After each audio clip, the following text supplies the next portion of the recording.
Hello everyone, this is your Roshan भैया। तो देखो, सीबीएसई ने ना दो गलतियां करी हैं। अब ये कौन सी दो गलतियां हैं आगे मैं तुम्हें बताऊंगा, लेकिन इसको बताने से पहले कुछ इंपॉर्टेंट चीज़ें हैं जो कि मैं तुम्हें बताना चाहूँगा कि हाल ही में सीबीएसई ने एक सर्कुलर निकाली थी जिसमें उन्होंने ये बताया था कि तुम्हारे लिए अब एनसीईआरटी की जो किताब है वो अब कंपलसरी कर दिया गया है। यानी कि जो आपकी 2025 की बोर्ड परीक्षा होगी, चाहे वो 10th का हो या 12th की हो, तो उसमें जो क्वेश्चंस पूछे जाएंगे तो वो तुम्हारी एनसीईआरटी बेस्ड ही रहेगा। तो ये स्कूलों के लिए कंपलसरी किया गया है कि एनसीईआरटी किताब को फॉलो करो। तो ये पहली चीज़ थी। दूसरी चीज़ ये कि इसी को देखते हुए हमने एनसीईआरटी किताब से जो जो क्वेश्चंस आपके मैथमेटिक्स में पूछे जाएंगे क्लास 10th वालों का 2025 बोर्ड परीक्षा में, इसकी वीडियो बना दी है। अगर देखना होगा तो उसका लिंक डिस्क्रिप्शन पे दिया हुआ है, जाके देख लेना अगर आप चाहते हो कि मैथमेटिक्स में आप 80 आउट ऑफ 80 मार्क्स ला, तो उन क्वेश्चंस को कर लेना। मैंने सारे सब्जेक्ट का चैप्टर वाइज बता दिया है कि कौन सा क्वेश्चन आएगा, कौन सा क्वेश्चन नहीं आएगा, टिक करवा दिया है। तो एक बार जाके तुम भी अपने किताब में उसको जरूर टिक कर लेना, क्वेश्चन तुम्हारे वहीं से पूछे जाएंगे, ये 100% गारंटीड है। ठीक है, वीडियो का लिंक कमेंट में भी मिल जाएगा, डिस्क्रिप्शन पे भी मैं दे दूंगा। अब आते हैं हम अपने मेन टॉपिक पे। देखो, सीबीएसई दो मिस्टेक्स का हमने जो बात किया है, मैं किस पर्सपेक्टिव से ये कह रहा हूँ इसको समझने का कोशिश करना। देखो, सबसे पहली चीज़ तो ये कि सीबीएसई ने अभी हाल ही में एक बयान जारी किया है, मतलब सीबीएसई के कुछ अधिकारियों की तरफ से ये चीज़ सुनने को मिला है कि आपकी परीक्षाओं में कुछ क्वेश्चंस ऐसे हो सकते हैं जो कि वो आउट ऑफ सिलेबस हो। ठीक है, ये पॉसिबिलिटी है, ऐसा हो सकता है। क्योंकि जब भी कुछ, देखो, क्वेश्चन पेपर कौन बनाता है? क्वेश्चन पेपर बनाती है सीबीएसई। अब उनको तो पहले से सारी चीज़ें पता रहती है कि हम क्या क्वेश्चन दे रहे हैं, क्या क्वेश्चन नहीं दे रहे हैं। तो हो सकता है कि उनकी तरफ से कुछ ऐसा क्वेश्चन दे दिया गया हो या फिर बनाया जा रहा हो जो आउट ऑफ सिलेबस हो सकते हैं। तो आपकी जो 2025 की बोर्ड परीक्षा होगी और उसमें अगर कोई क्वेश्चंस आउट ऑफ सिलेबस आ जाता है, तो इसके लिए सीबीएसई आपको पहले से ही ये बता के रख रही है कि अगर तुम्हारी कोई भी क्वेश्चंस आउट ऑफ सिलेबस आ जाती है तो इसके लिए तुम उस क्वेश्चन को में कुछ भी आंसर्स लिख कर आओ, खाली भी छोड़कर आओ, उससे कोई दिक्कत नहीं है। अगर आउट ऑफ सिलेबस क्वेश्चन है, लेकिन ये तुम्हें क्लेम करना पड़ेगा कि ये क्वेश्चन जो है ये आउट ऑफ सिलेबस है। ये क्लेम कैसे करोगे, तो ये मैं आगे के वीडियोस में बताऊंगा कि कैसे तुम्हें क्लेम करना है। इसका आपको कौन से ईमेल आईडी पे मैसेज सेंड करना है, तुम्हें मैसेज भेजना पड़ेगा।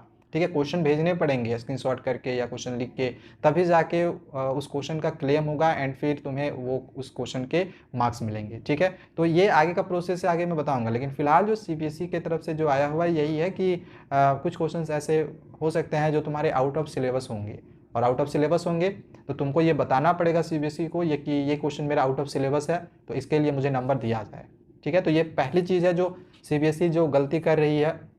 And out of syllabus question, एक और चीज़ मैं बता रहा हूँ जो सीबीएसई की गलती है आउट ऑफ सिलेबस को ही लेके, कुछ कुछ टॉपिक्स को इस बार सोशल साइंस में ऐड किया गया है जो पहले किताबों में नहीं था। जो एनसीईआरटी की पुरानी किताब थी तो वो टॉपिक्स पहले के एनसीईआरटी किताब में नहीं था, बट अब एक्स्ट्रा ऐड किए जा रहे हैं। सोशल साइंस में देखा गया है, हिस्ट्री में देखा गया है, ज्योग्राफी में देखा गया है। ठीक है, तो उन टॉपिक्स को ऐड किया गया है, तो कहीं ना कहीं तुम्हारी बोर्ड परीक्षा में भी उन टॉपिक से क्वेश्चन आएगा।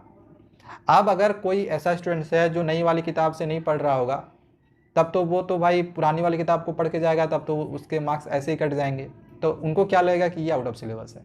तो ये ध्यान रखो, ये मैं सीबीएसई की ही मैं गलती मानूंगा कि अगर इस चीज़ को ऐड किया है, जैसे मैंने भी बताया था पहले भी कि हिस्ट्री में जैसे ये क्विट इंडिया मूवमेंट पहले नहीं था, उसको ऐड किया। तो यार इस चीज़ को कम से कम सीबीएसई वालों को मेंशन करना चाहिए ना। इसके लिए एक सर्कुलर निकालनी चाहिए कि हमने एनसीईआरटी किताब को चेंज किया है या फिर हमने एनसीईआरटी किताब में इन चीज़ों को इंक्लूड किया है, ऐसी चीज़ें बोलनी चाहिए। बट सीबीएसई ने ऐसा कुछ भी इंफॉर्मेशन नहीं दिया है, बस नई एनसीईआरटी किताब जो निकाली है उसमें उन सब चीज़ों को ऐड कर दिया है। तो ये कुछ इंपॉर्टेंट चीज़ें थी जो कि सीबीएसई ने करी है। ये कहीं ना कहीं सीबीएसई ने यहाँ पे ये भी मिस्टेक करी है कि एनसीईआरटी किताब में अगर कुछ चेंजेस करती है तो इसको भी सीबीएसई को इसको भी लेकर सर्कुलर जरूर निकालनी चाहिए। एंड एक और मैं आपको बताना चाहूँगा कि जो मिस्टेक्स तो नहीं कर सकते हैं, लेकिन कहीं ना कहीं कर सकते हैं कि ये लेट कर रही है सीबीएसई, जो कि है कि आप तुम्हें क्वेश्चन का जो पेपर का पैटर्न है वो नहीं दे रही है। पेपर पैटर्न नहीं, पेपर पैटर्न तो हमें पता है, अगर किसी को नहीं पता है तो कमेंट करना, मैं डिस्क्रिप्शन पे लिंक दे दूंगा, जाके देख सकते हो, ये हमने ऑलरेडी बताया हुआ है।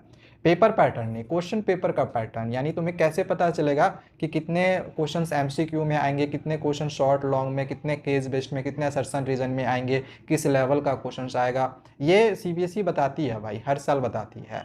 पिछले साल तो अप्रैल महीने में ही बताती थी। कैसे बताती है, तो सैम्पल क्वेश्चन पेपर रिलीज़ करती है, तो उसी को एनालाइज करके हम सभी को ही जो होते हैं पेपर के क्वेश्चन पेपर के पैटर्न को तुम्हें बताते हैं। बट अभी तक सीबीएसई ने यार इस 2025 बोर्ड परीक्षा के लिए सैम्पल पेपर ही नहीं दी है। बताओ, सितंबर आने वाला है लेकिन अभी तक सैम्पल पेपर का कोई अता पता नहीं है।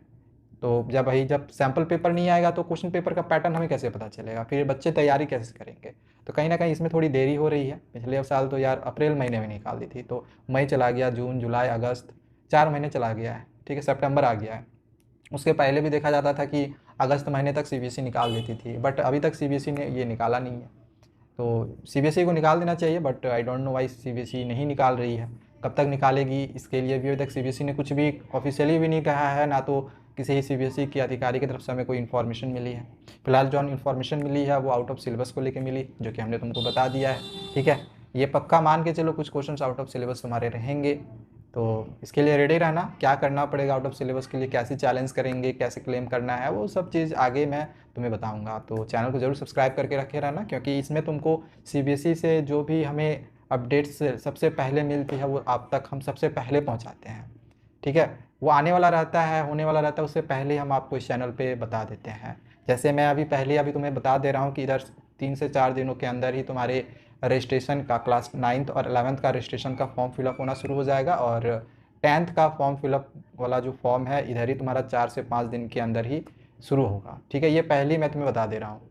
एंड सीबीएसई अब तुम्हारे लिए अटेंडेंस वाला भी एक रूल के लिए भी सर्कुलर लाएगी, तो उसको अगर देखना होगा ना तो चैनल को जरूर सब्सक्राइब करके रखना। मैंने कहा ना, इसमें बहुत सारी इंपॉर्टेंट इन्फॉर्मेशन मिलेगी जो कि सीबीएसई की तरफ से हमें रेगुलरली मिलते रहती है।